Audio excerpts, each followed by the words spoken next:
Very good. Things have been said to me at various times. Likewise, I'm sure. Okay, good afternoon, everybody.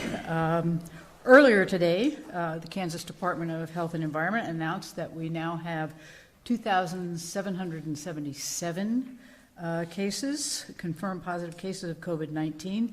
That is up 295 since yesterday. An additional 2 counties. Now we're up to 76 of 105 counties in Kansas. And there's actually been a reduction of 1 death from 112 yesterday to 111 a day. We believe that somebody had been misdiagnosed. And so we've removed that from the rolls. As you can see by the numbers, this has been a tough week with the highest number of new cases yet. But as Dr. Norman mentioned on Wednesday, we feel optimistic that Kansas is close to reaching its peak infection rate if we haven't already. If that is accurate, then we are headed toward the downward slope of this journey, and we should be able to proceed with our transition from response to recovery next week as planned. 3 efforts, all of which we've been discussing this week, will begin to move at once. First, we will work to develop a plan related to the CARES Act that ensures that we're leveraging those federal funds efficiently. We want to get those dollars into the Kansas economy as quickly as possible. Second, as I shared a couple of days ago, we will announce state guidance for safely reopening the Kansas economy in phases. We've had ongoing conversations with stakeholders, and we're incorporating their feedback into the final plan. Once this plan is finalized next week, we will share it with all Kansans. Third, and what weighs pretty heavily on my mind today, we must identify a strategy for managing state cash flow and for addressing an imminent budget crisis, which came into sharper focus on Monday with the stunning announcement that a $1.27 billion shortfall looms. My budget director and I have been working through a deep dive of the new fiscal projections this week in an effort to wrap our arms around this new reality. I will phrase my analysis straightforwardly. The slowdown in the economy brought on by the spread of COVID-19 has caused our state's budget situation to deteriorate rapidly. If we want to protect all the progress we've made in recent years in our schools, in our correction systems, in our infrastructure, and more, then Kansas will need help to make it through this. With that in mind, I want to commend our federal delegation for supporting the latest coronavirus emergency relief package, which made its way through Congress yesterday evening. This package will inject more aid into the Paycheck Protection Program for Kansas small businesses, in addition to economic injury disaster loans and grants.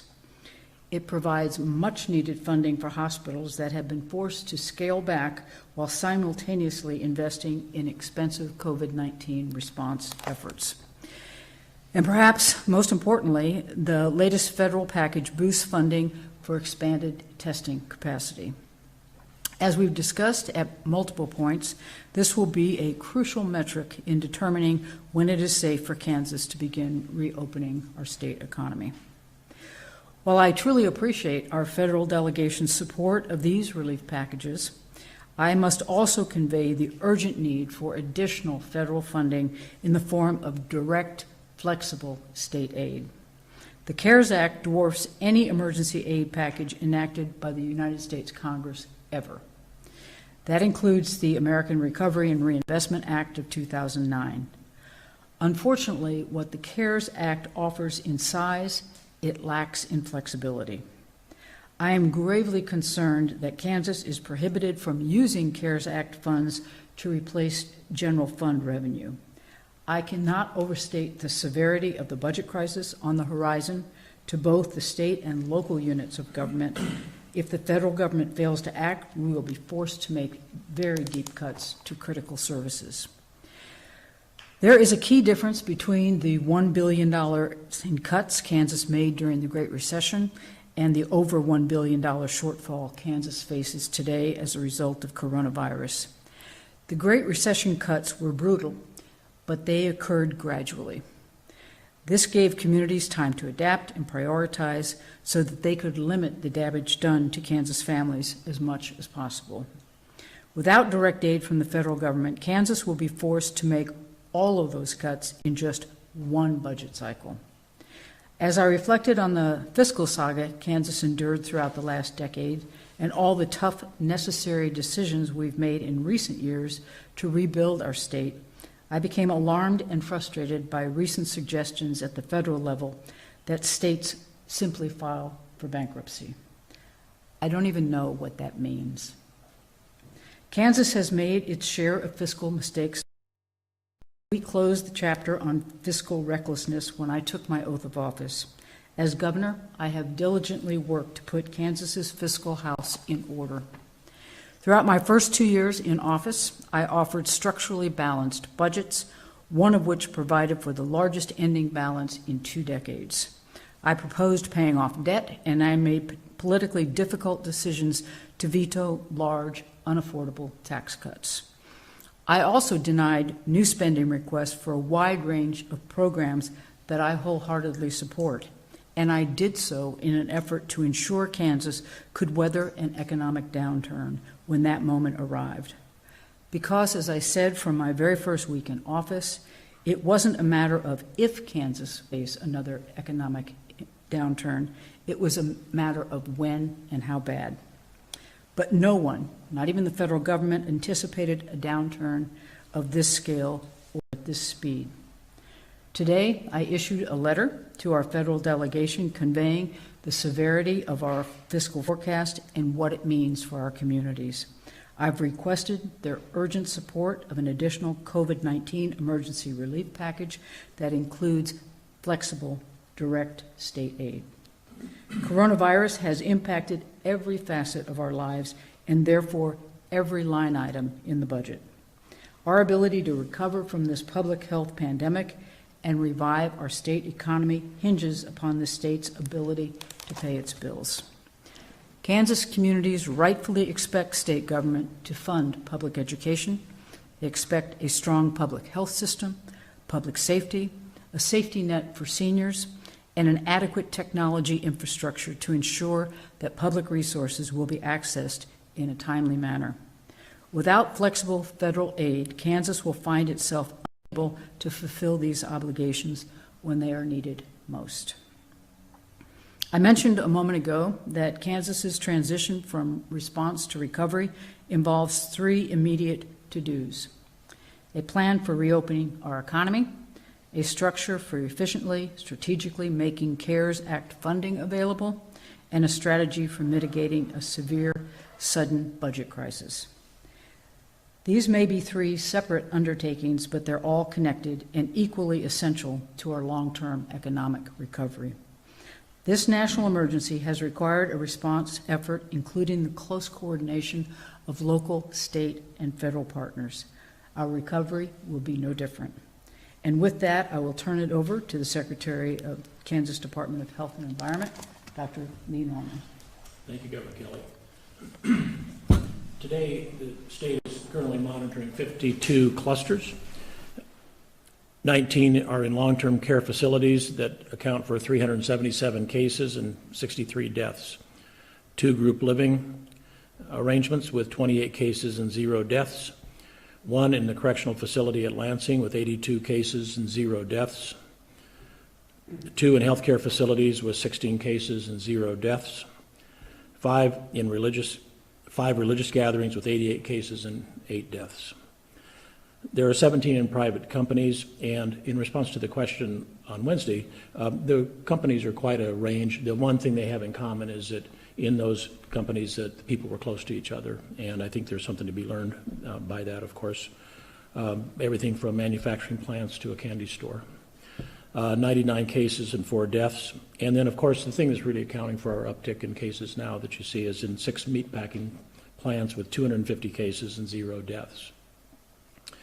We have CDC staff, Centers for Disease Control and Prevention from Atlanta, staff that have landed in Kansas and are here. They have started attending our incident command meetings, and 3 staff are already located in southwest Kansas working with the meatpacking plants directly. We have four additional ones here in Topeka to work with our epidemiology and our lab staff. They've been already very helpful additions to our team. Swabs. We now have swabs coming in, as I mentioned on 2 days ago. Our lab has received its first shipment of 3D printed swabs, and there's, I think, fairly good assurance that that won't be a rate limiting factor on testing.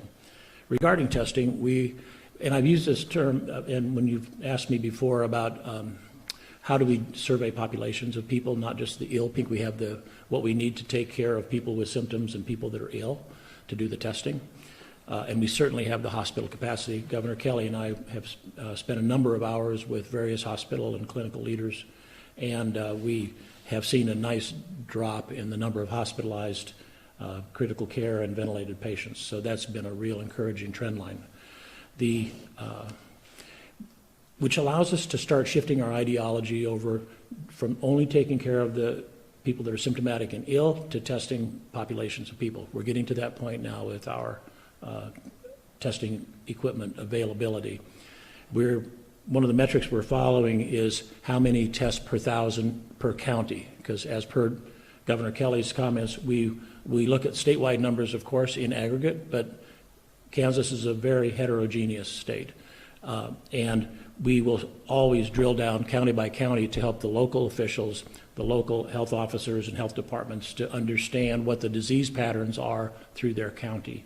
We know that we need to get to 5 tests per thousand population to understand from an epidemiologic perspective the disease burden and the likelihood of transmission of diseases county by county by county. And we are well beyond that in the 5 per thousand in many counties already.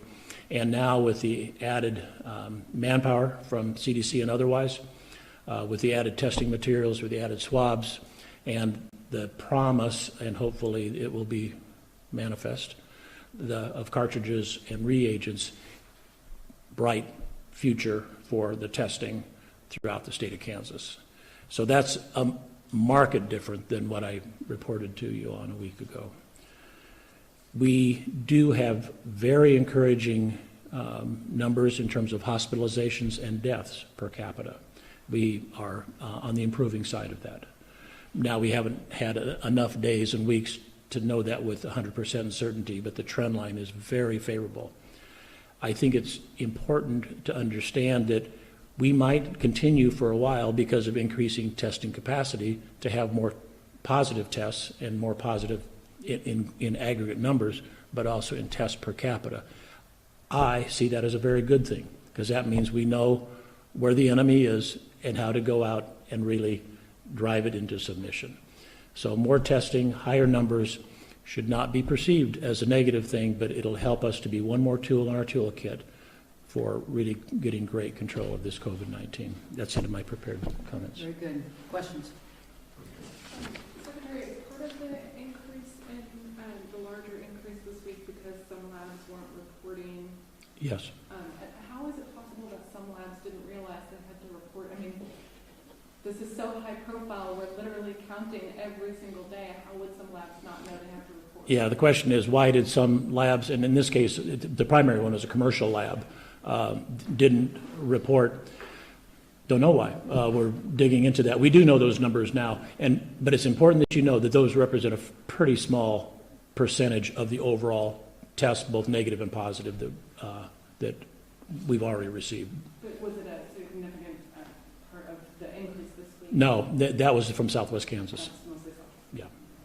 Would you say the rest of the state that it's just Southwest is really increasing, it's the rest plateauing right now? No, I wouldn't say that the rest is plateauing right now because of the fact we're doing increasing testing everywhere, increasing testing sites throughout the state. So I expect that it will continue to go up in gross numbers. But what we will see, I predict, is a lower percentage of positives.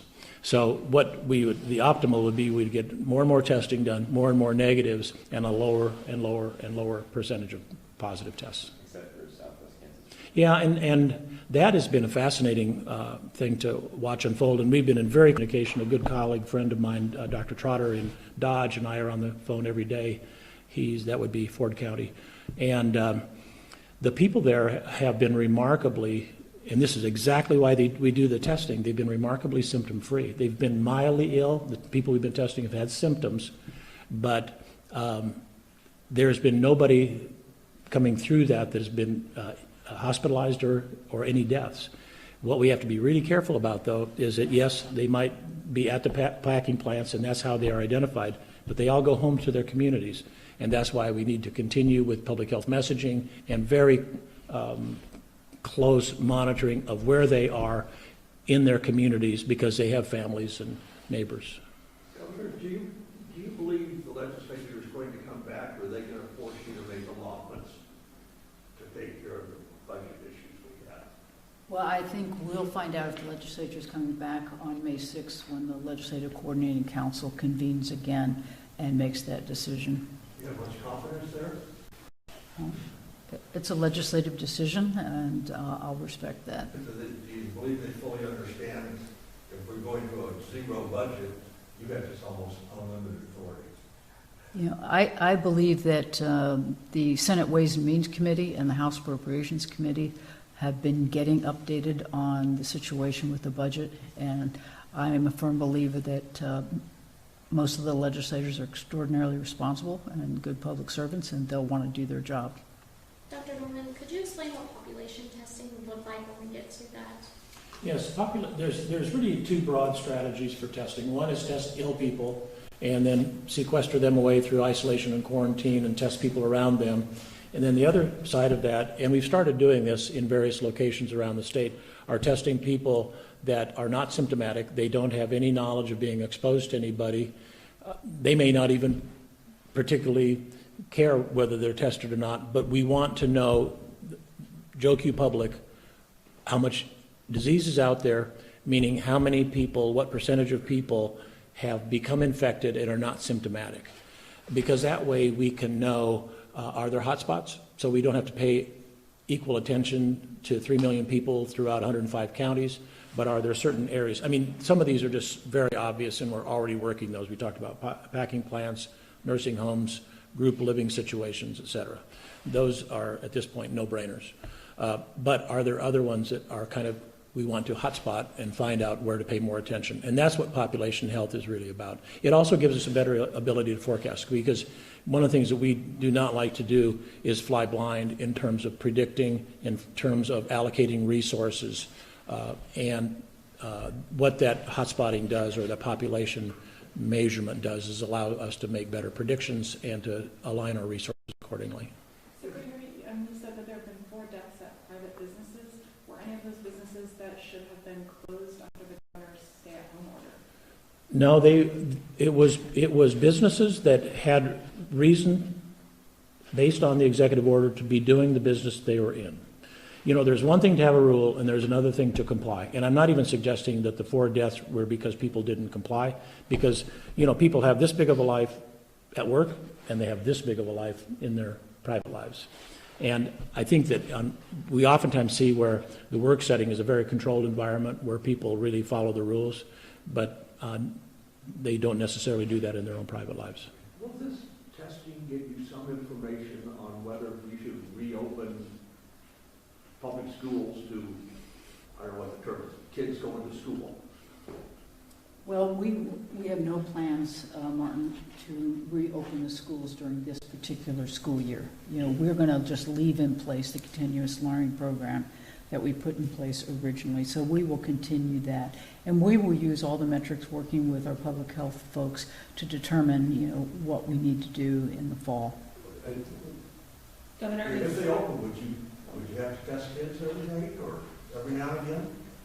Let me leave that to my public health official. That would be one aspect of population health that would be worth knowing. And so the answer is a definite maybe. Because they can become infected. They often are symptomatic, most of the times are not symptomatic, and can spread the disease. What I would hope for if we were doing population testing of young children would be to have minimally invasive ones that we talked about 2 days ago, about the kind of work, the swabs can be done easily and at home or sent away, so as to have minimal trauma and interruption of children, because we really care a lot about that. Governor, if employees feel unsafe returning to work once your stay-at-home order has been lifted, are they still eligible to receive unemployment, and what is their best option? Okay, so the question is, once we lift the stay-at-home order and a business reopens, but an employee feels unsafe going back to work, will they still be eligible for unemployment?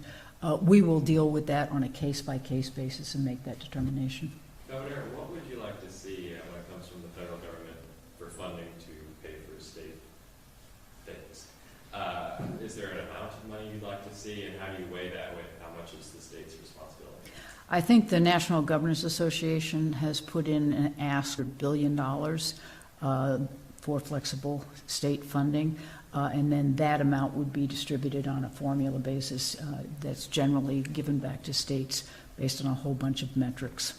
Is there something, are there projects or whatever that you would like to focus on the most if you got money from the federal government to keep afloat in Kansas? Well, you know, one of my highest priorities has always been education. So, you know, being able to fund our education, we need to fund our healthcare programs.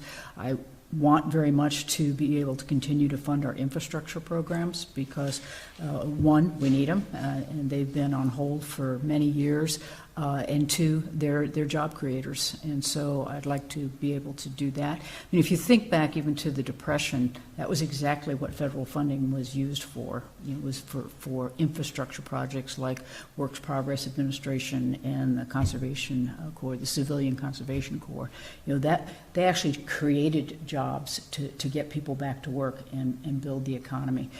This is a little different issue because we have a health problem, and so, you know, the ability to put lots of people in one place working may not be as easy to do as it was back in those days, but I think by bringing the state's money with some flexibility, it will allow us to determine how to best invest that to maintain our critical services, but also to recover economically. More than 100 deaths from COVID-19 in Kansas. Do we know how many have been healthcare workers? I don't know that off the top of my head, except to say that I've not heard of a one, but I'm not going to give that as my definitive answer. But I have not heard of any healthcare workers dying in the state of Kansas. There have been healthcare workers infected. Governor Kelly, this budget crisis it's not just unique to Kansas. Are you seeing other state governors asking for the same thing from the federal government? Well, you should just watch the governor of New York during his press conferences, and yes, he has been.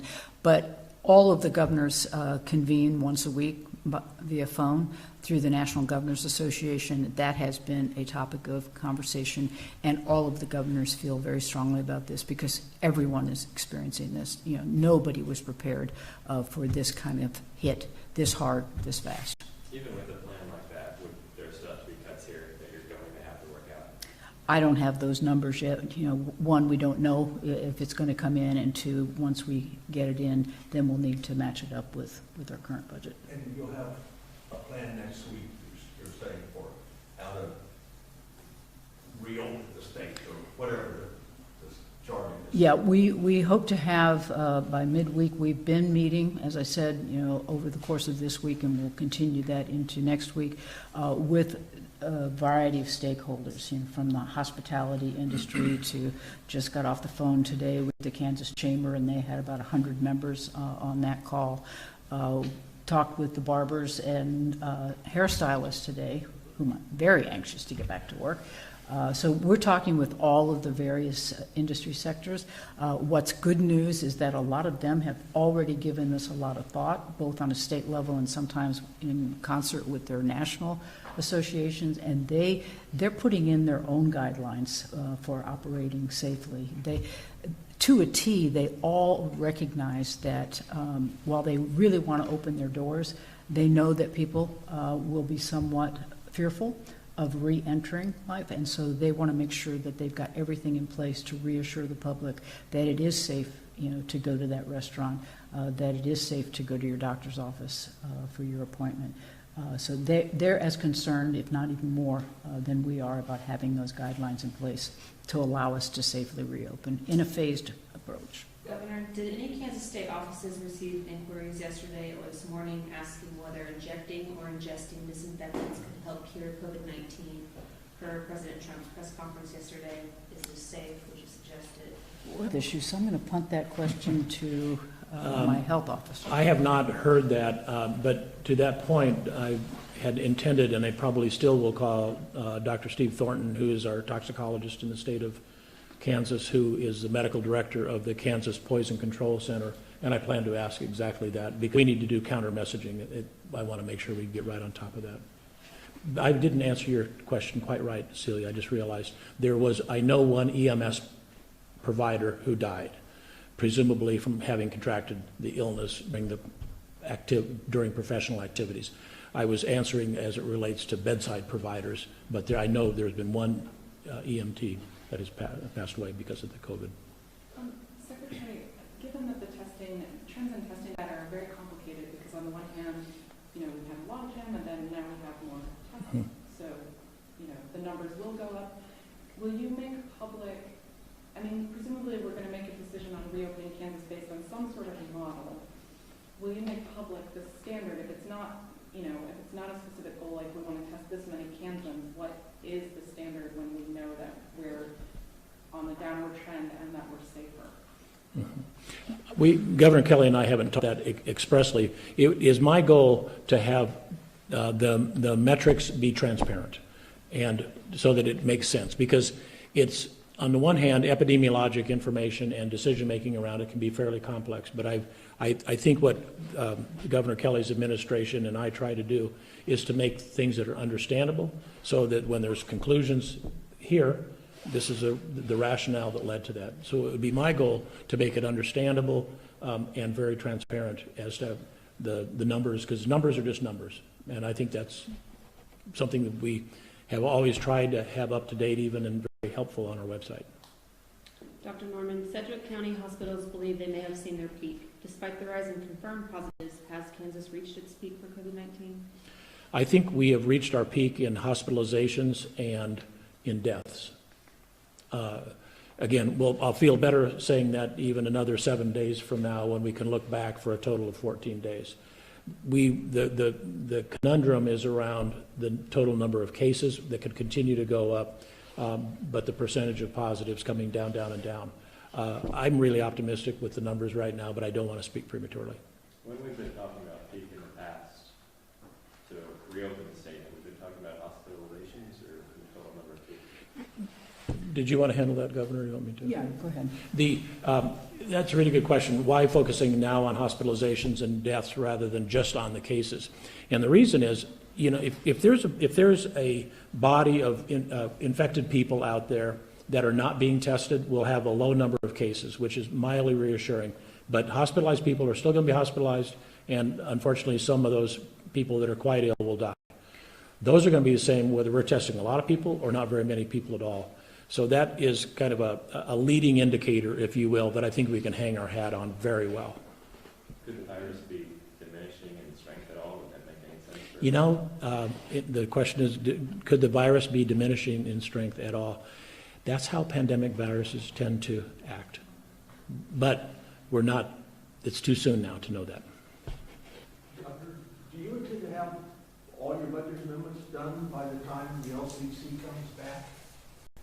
That would seem to be kind of a ground shifter, because if you've told them how to fix things the best way possible and they don't come back, then they haven't done any good. Well, Martin, the Legislative Coordinating Council doesn't make the budget decisions. That would go to the full legislature. So, their coming back isn't really relevant. The issue is whether the full legislature comes back, and I'm not in control of that. I could call a special session, but I have no intentions of doing that. If they don't come back, if there are no changes, if we don't get the assistance that we need from the federal government, then yes, I will do the heavy lifting and determine where those cuts need to be made. But we're not in a position right now to even speculate, because there are just too many unknowns. And your administration seems to be the major voice one hears about if they don't expand or allow to go into the future or executive orders, that there may be a stutter step there with the federal government. Is there any more on that? Or? Yeah, we've got, what, till May 1st for something to happen on that, and we are, as I've said before, we're exploring our options, and we are in discussion with FEMA to determine, what would happen should we hit that May 1st deadline with no legislative action. But you have another one typed up. Another typed up, I would presume. You can go ahead and presume what you want, Martin.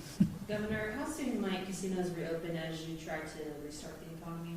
I'm sorry, repeat that. How soon can casinos reopen as we try to restart the economy?